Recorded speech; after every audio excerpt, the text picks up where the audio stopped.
We're repopulating. How we doing now? Does the sound get better? Let's see. We'll check the sound. If not, we're just going to have to re-roll the last one. Let me know you guys are open to comment if the sound is good. Yay! That sounds encouraging. Better? Fixed? Good? Good. How about if I talk like this? Is that better? Does it make me sound authoritative? Or I can use my anchor voice. Welcome to Panic. I'm Jeff Mackey, your host. Twitter shares off the low. And we've got exciting news on to WWE earnings coming up. What's the deal with them and Disney? ESPN reporting on the WWE as though it's a real sport and or entertaining. I find it totally entertaining, and the guys are genuinely athletes. But I don't really get how the two fit together. But mostly it's about your Q&A, because I'll be honest, I was up at about 2 this morning. I'll relink the Periscope I did then, but we talked quite a bit about what was going on with Twitter and how it wasn't all that bad, and it seemed vaguely encouraging. The stock is behaving rather nicely. And if I'm this excited about almost getting back to even on a really crappy trade, you know, it's kind of a scary trade for me. So anyway, we went over all what's going on with Twitter. Basically, you can see everything going on with them. Periscope, it's kind of cool, but it's a work in progress. So let's talk about where we can invest now. That's an outstanding segue, my friend, whose letters are too small to see. So what do we got going on out there today? We got another rally. It's increasingly difficult to get short. Apple's numbers, uninspiring. They weren't that fantastic, really. Plenty to criticize. I mean, it wasn't Twitter. You couldn't just sit there and shell Apple all day. They, you know, a company that accumulates $20 billion a quarter, they're doing a lot of things right. The problem is their next act. So really what you look at when you see these big companies like Apple, at least for me anyway, it's so hard to get an edge because all you're hearing all day is an argument between Gene Munster and some other analyst and a third guy over how many phones are going to get sold. You're not going to get an edge in that market. There's not a ton of ways that you're going to play that. They're going to be shocking.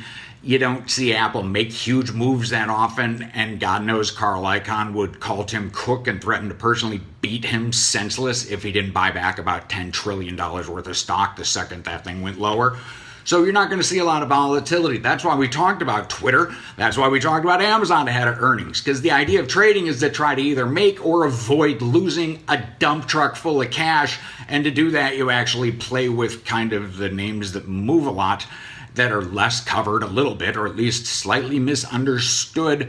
We explained the logic. It doesn't always work, but it works 55% or so, which is enough to cover the vig with my bookie. So let's talk more stocks. WWE is reporting later this week. They are crazy. Speaking of stocks that are ridiculously volatile, but also have a lot of media and interesting things going on there. The company was over 20 just a couple days ago. They had a fantastic kind of hell in a cell event. They're not dying, but the network is doing really well. And I'll tell you why this matters to you, because, and it brings us to the Disney connection thing. WWE is, through their network, more or less trying to morph their entire business from television and pay-per-views into a subscription model. You bet your ass ESPN's paying attention to that. And I don't know that, I think wrestling's just kind of having a cultural moment. It happens when Americans get some money in their pocket. They like to watch men grapple. It's just a thing. It's what we do. It's how we roll. You can actually look it up. But the point is that when ESPN is covering WWE, they're paying attention to each other. I don't think there's any acquisition there, but I know in terms of content and production, it helps both parties, and I am absolutely positive Disney and Bob Iger are looking very closely at what Vince McMahon's doing, because Vince chucked hundreds and millions of dollars and probably billions of dollars if you get right down to the revenues by throwing away WrestleMania and making it a $9.99 subscription product. That is a huge change. Disney doesn't have the wontons to do that. Of course, Disney's making $1 billion a month just having people subscribe to cable. So it wasn't quite the same thing. But the WWE, even though the stock's been behaving pretty well, if you look at what you're seeing in terms of the ratings haven't been this low for a really, really long time for them. We'll switch from the Twitter panic edition there. I can stop blowing up the White House now. I feel much happier. So it's what you're seeing with the WWE network. They got to get over 1 million subs. If they do, and if they can sustain them, and if they're getting traction on their original content, that stock should be able to go to 30, 35. Right now, No one really believes that Vince McMahon, who doesn't run the company anymore, but he is synonymous with it, can keep a sort of coherent strategy that's in touch with what people want. And Vince's taste run a little towards the 13-year-old boy side of the spectrum. So they lose a lot of audience that way in terms of their original content. Hulk Hogan versus the Iron Sheik, yeah, that's probably not going to happen. Not coming to a garage backyard wrestling match near you. But when these two networks are paying attention to each other, it tells you two things. One, American consumers feeling okay because if you're dropping $9.99 or $60 on wrestling, you're probably pretty happy about it. Two, it tells you that ESPN and WWE are paying attention to one another. I like that. It's an aggressive move. Could there be a partnership of some sort there? Maybe. Like I said, the WWE's ratings on Raw are just like they're barely pulling a 2 at this point, and 2 is the Mendoza line. Just like hitting 200s, I stay in the major leagues, or at least it used to be before the guys got all swollen.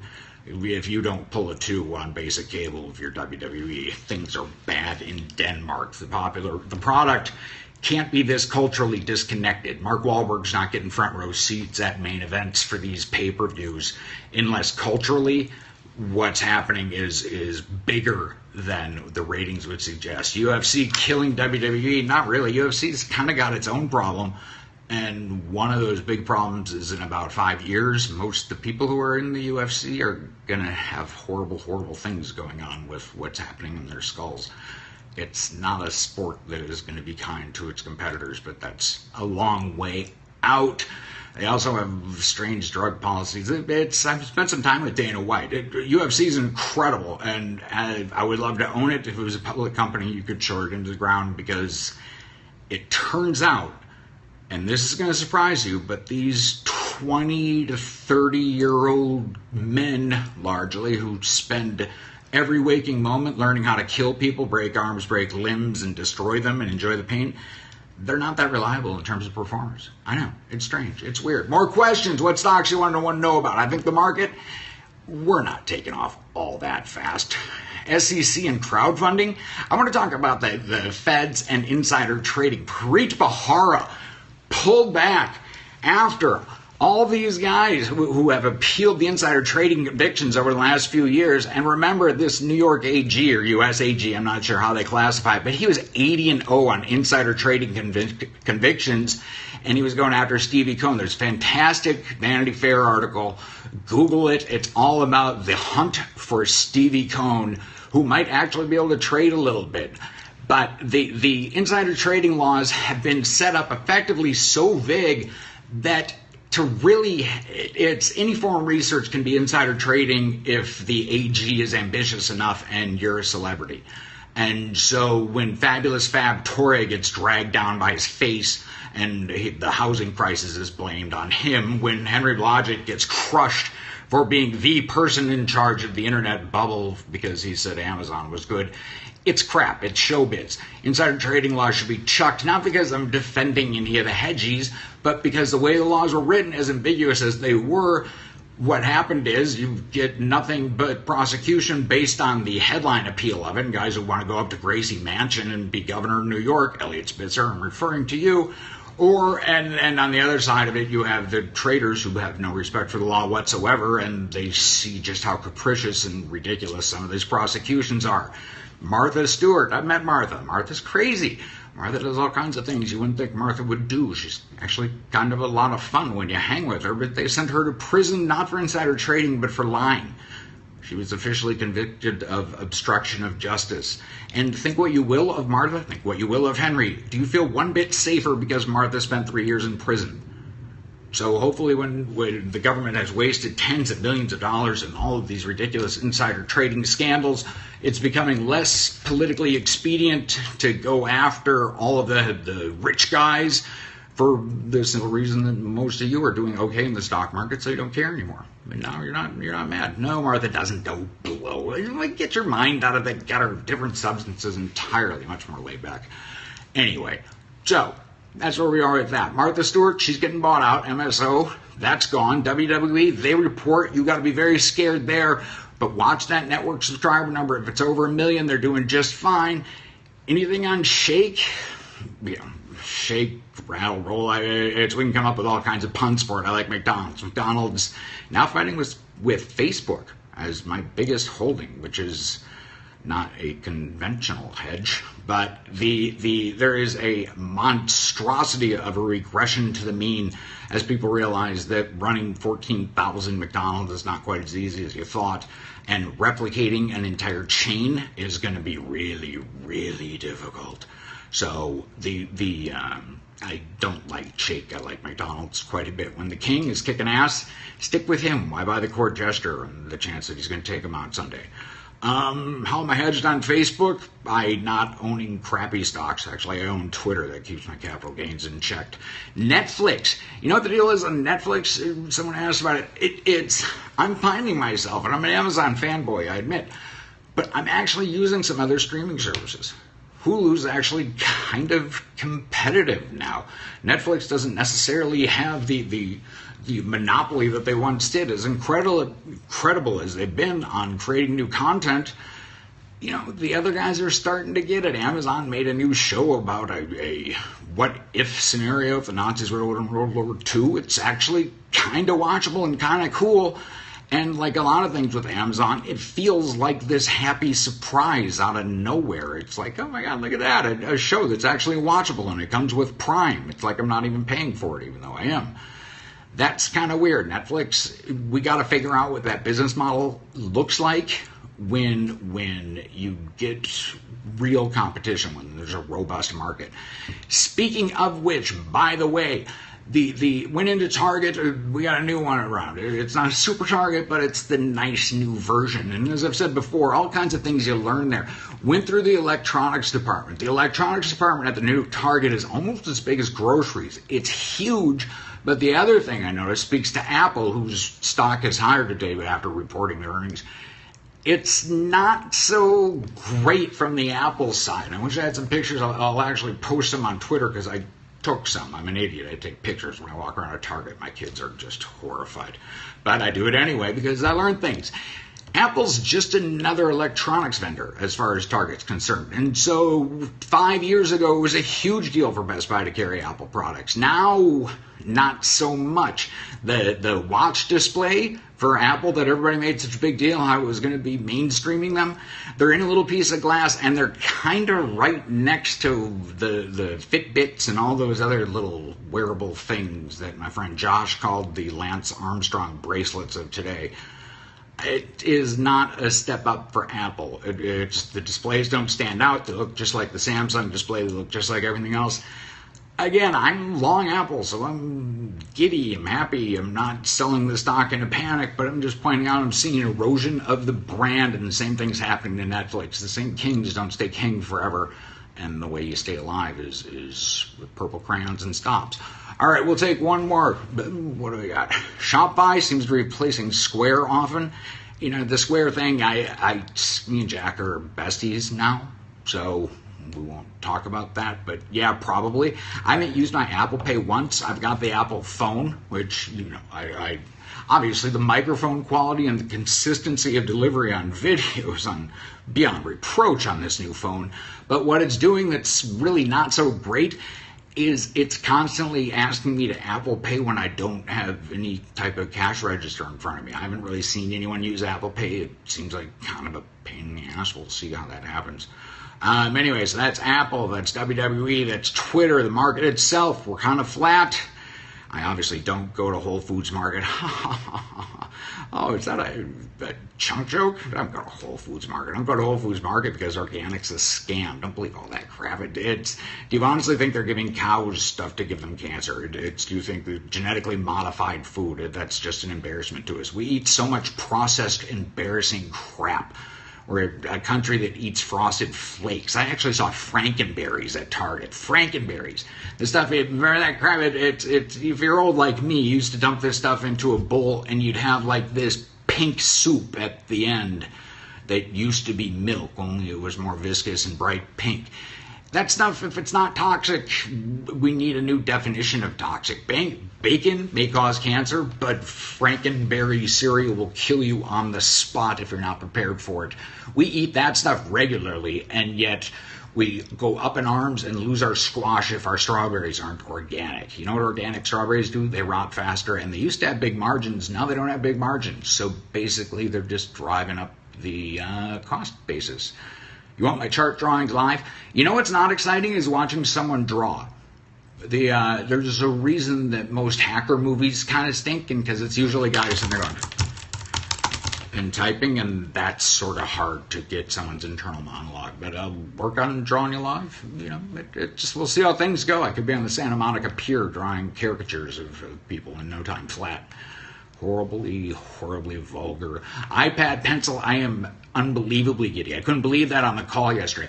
I have no perspective whatsoever on the new iPad Air because I'm complete and total fanboy on it, and to me the market size should be a zillion because it's so much fun and it adds so much to your life to actually be able to draw on things and to have that ability, that I will wait in line for that like a total fanboy. If I thought anyone else was buying it except me, the iPad Air Pro, I would be right there in line with the hippies and the beatniks and the flakes, just trying to blend with the rest of the artistic type. So I'm kind of excited about the pencil, but it doesn't seem to be a mass market product.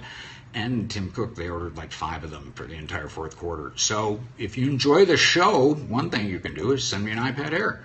Going to the Minion Fest in Miami? No, because as it turns out, Miami is really super duper freaking far away from San Diego. And what's more, I'm going to the beach today just as a function of living here. My son's learning how to surf, so I'm going to go ahead and go watch him surf. I don't need to go to Miami. It's very far. Besides which, I'm imparting wisdom on you all right here, right now, as we flow, as we go. It's fun. Amazon wish list. I wish it would go to like 7, 8, 900. Sorry, just got here. Anything on Twitter? Nailed it this morning. No, thank you. It works out. Blind pig gets a nut every once in a while, my father used to say. It doesn't always make sense, but neither did my dad. I'll be watching the debate tonight, probably through Twitter for the most part, because I just can only take so much debating. We'll watch Trump and Carson. You know, I would actually probably vote for Carson if he, as a medical professional, would stand up and point out that the whole autism vaccination thing is not really connected at all in any scientific way. That would make me kind of think that this is a Republican I can vote for. I'm a 1% Caucasian person who is in favor of personal liberty and would rather not pay taxes. I should be voting Republican without even thinking about it, but I don't understand any of the people who are talking on either side of the aisle. Stand up for what you believe in, and just maybe people will vote for you. Although they are underestimating Trump. Trump is much smarter than people think. And as long as the left thinks he's dumb, they're going to be in trouble. GoPro, no, stay amateur. For the love of God, why? GoPro is an ink spot stock. It's just going to do whatever it's going to do for emotion, but they can't get around the fact that it's got precisely, if you add them up and line them up and count them together, they've got one product. It's just a thing that shoots video. And I'm talking into a thing that shoots video that also has phone functionality, which is the worst part of a phone. How many years until we get rid of the voice functionality? Because I swear to God, I would pay $100 extra for a phone that didn't allow me to talk on it. GLD and no, it's gold is what's your best case scenario on gold? But 1,200, 1,300, maybe. I don't know, telling people at a cocktail party that you will hold the only true currency. I kind of understood all the arguments for gold. 1,270, okay? Well, if you want to scalp it and you're good at it and you can trade it and it's what you do, knock yourself out. Listen, I'm not here to micromanage your trading book, but I will tell you this. You need a strategy. Any strategy. A crappy strategy is better than no strategy. So if you're a gold trader, you love gold, you're looking for 1,270, you've got to stop. Godspeed, John Glenn. But as far as I'm concerned, it's just not worth it. What else? We saw one other question there. Can you bribe border guards with gold?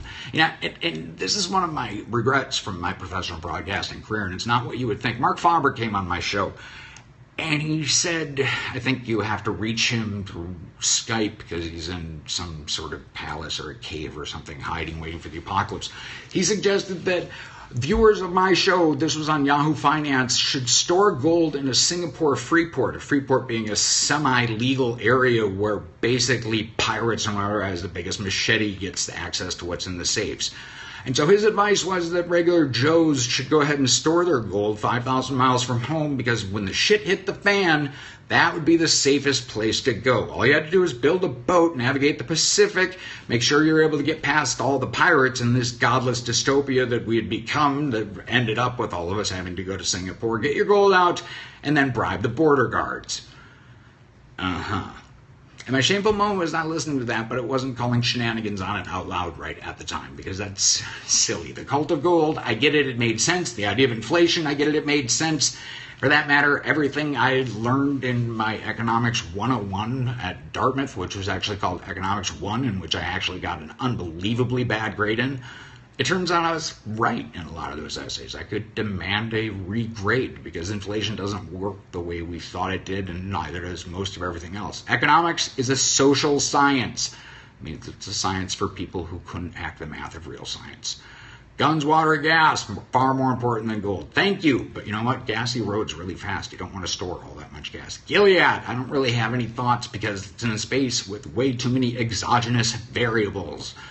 A term that I get money from my college for using. That just means too many outside things going on there that just could smack Gilead straight in the face. And in a political season, anything like that makes me not that excited. Chipotle, not really kind of my favorite. I don't know. They might have to start saving money by going to more abusive type of ranches. They're going to be paying people more. Everybody's going to be paying people more. The minimum wage fiasco tells you everything you need to know about the government. To hire anybody who's any good at a Chipotle, you got to pay them more. That's going to tighten up the margins. As long as that matters to the stock, it's going to be a super huge problem for Chipotle to get out of its way.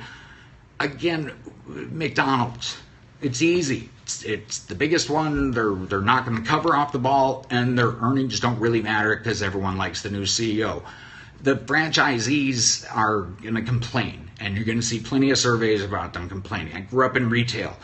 Really, really a tough job, and I'll tell you what else, super easy to find people complaining just constantly. So the franchisees that actually talk to all of the analysts out there who then imputed that we talked to 20 franchisees and therefore all 2,000 of them think the same way and they all hate Easterbrook, that was just sloppy research. It just wasn't good. It was bad research.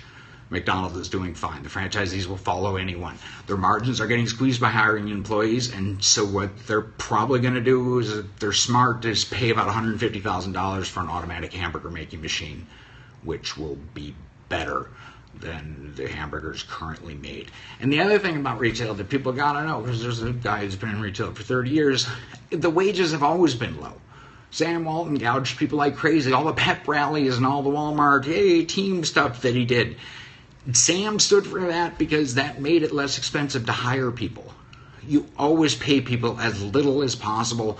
That's kind of how it works. But if you show any capacity to learn at all, if you're an associate at a Target and you take it upon yourself to pick up a little bag of paper towels that have fallen on the floor, put it back on the shelf, they will probably make you an assistant manager by lunchtime. So rapid advancement. Have we talked about Walmart's drones yet? Is that the worst idea in the history of the world? Does it make any sense at all? The drones were a joke. Like, well, Walmart gets that, right? That's the silliest thing I've ever seen. Drones will never deliver your packages to your house. Mark my words, you can hunt me down with a drone in 50 years if I prove to be wrong. It's just insane. It's like strapping dogs, sending dogs out, St. Bernards, with bottles of whiskey around their neck and calling that a delivery service, which if Amazon announced it, Walmart would probably do it. Walmart's e-commerce efforts not going very well. Drones are not the answer. Anyway. All right, folks, that's Panic for today. You got a special double shot. We'll see if we can get Howard back. We'll try to fix this out. Not sure what happened with the Darth Vader thing, although I kind of thought it was cool. Does Amazon make any money? That's the last question I'll take. The answer is not really and yes. Both those answers can be true simultaneously, and I'll tell you why. It's the goal here is to keep your margins at zero if you want to be fast and rapid growing. And I'll tell you why. I'm sorry to use the same expression twice. Because Bezos is able to get cheap capital, and so he's going to spend $6 billion building a Death Star in New Jersey and not have to tell you anything about it. He's going to develop web services. If he's able to invest that well with the capital that they're able to generate, wouldn't you rather own a stock being led with that type of management style than a stock that is being led and driven with the goal of having a 3% net margin like a Walmart, or 4% like a Target, or 1% like a Kroger? If Kroger had a way to grow 35% a year, but they didn't pursue it because, damn it, it would screw up their 1% margin, would you say they aren't making me money? You would probably say that that was just nuts. That's frankly why Albertsons will not get public anytime soon, while the grocery stores are so hard off. They just haven't invested enough. So it's a problem for them. But they'll be taken out. It's the circle of life. Insert the line king here. Mama said knock you out. Hey, thanks you guys. It's been a fun day. Go Twitter. Yay. And all my other stocks. My stocks are, of course, rallying because they're being bid up by value hunters. Yours are a sign of a bubble. Tune in tomorrow. We'll explain more. Have a good day.